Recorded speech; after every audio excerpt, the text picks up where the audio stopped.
Cluster B personality disorders are characterized by dramatic, overly emotional, and unpredictable thoughts and behavior.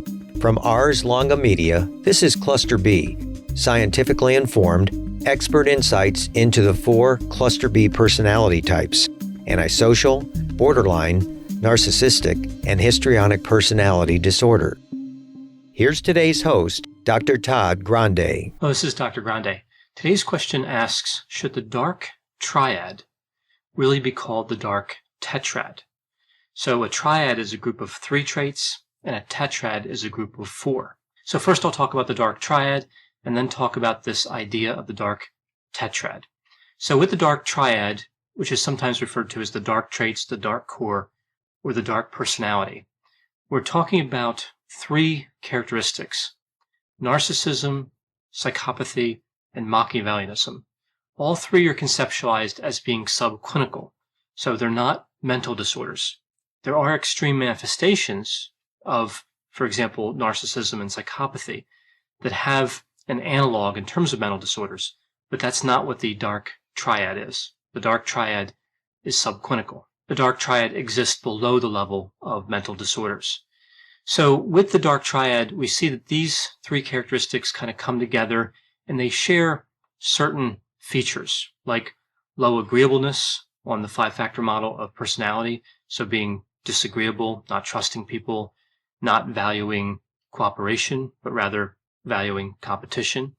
We see being callous or unemotional, like having a lack of empathy, being manipulative, grandiose, having a lack of honesty, and a lack of humility. And then we have to look at each of the traits independently to see the characteristics they add to the dark triad. So with psychopathy, we see pathological lying, sensation-seeking, what they call poor behavioral control, which is really a lot like being impulsive, and we see aggression. With narcissism, we see someone who seeks a lot of admiration. They have a sense of entitlement. They tend to be jealous of other people. They engage in a lot of fantasy, especially fantasies of being really powerful, and they tend to be arrogant. With Machiavellianism, we see somebody that's cynical. They tend to be strategic in the way they manipulate, so they're not sloppy. They're actually quite careful and calculating.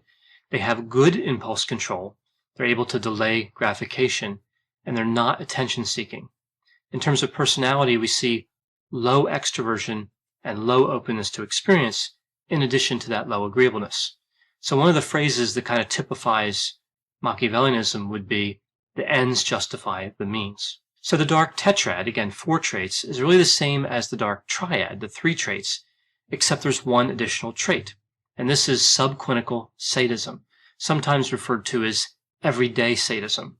This is the tendency to engage in demeaning, antagonistic, and cruel behaviors with the purpose of experiencing pleasure. So taking pleasure in causing or witnessing harmful acts. So as the name would suggest, of course, this type of sadism is also subclinical. It's not thought to rise to the level of a mental disorder. And we see that this particular trait is evident in the normal population, just like the other traits we see in the dark tetrad. So this trait exists on a continuum. And if we break the trait down even further, we see there's 3 types of this trait: verbal, physical, and vicarious. So with verbal sadism, we see pleasure is gained through embarrassing or humiliating others. With physical, it's simply physically hurting others that brings the pleasure. And with the vicarious, this is when pleasure is gained through fantasizing about violence or observing violence. So individuals with this trait actively seek opportunities to cause harm. So the theory here with the dark tetrad, the additional trait here, is that this deviates from the dark triad. That is, it adds something not typically seen. Specifically, the motivation for cruelty and aggression is different. So again, with sadism, it's about enjoyment. If we look at psychopathy, the motivation for aggression is about boredom.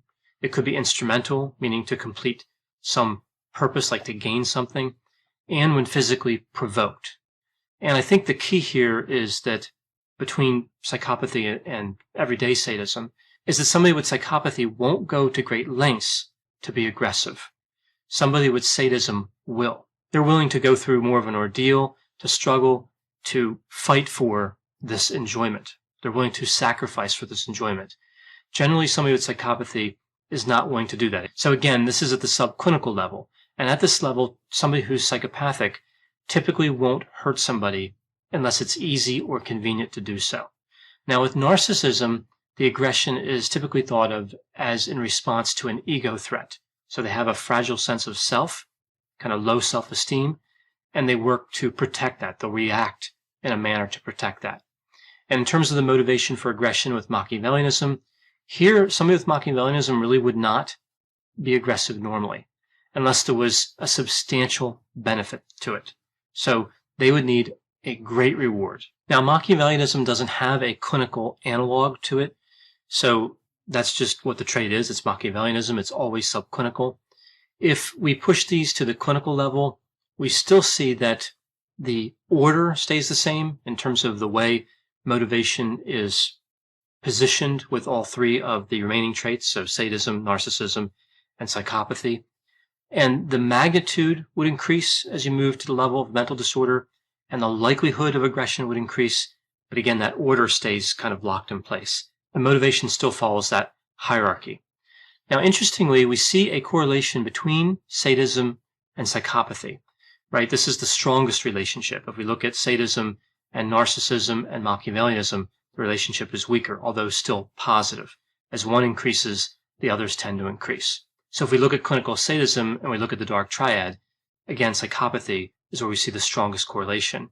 There is a relatively strong, but perhaps moderate relationship with Machiavellianism, and with narcissism, the correlation is weak to moderate. So that's kind of how that order works with the correlations inside the dark tetrad. So of course, with the high correlation between sadism and psychopathy, it's not surprising that they share a lot of characteristics. Both are characterized by unprovoked aggression. Both have a connection to schadenfreude. But schadenfreude, of course, is a little different because it's taking pleasure from another's suffering or misfortune indirectly. There's no active component to schadenfreude.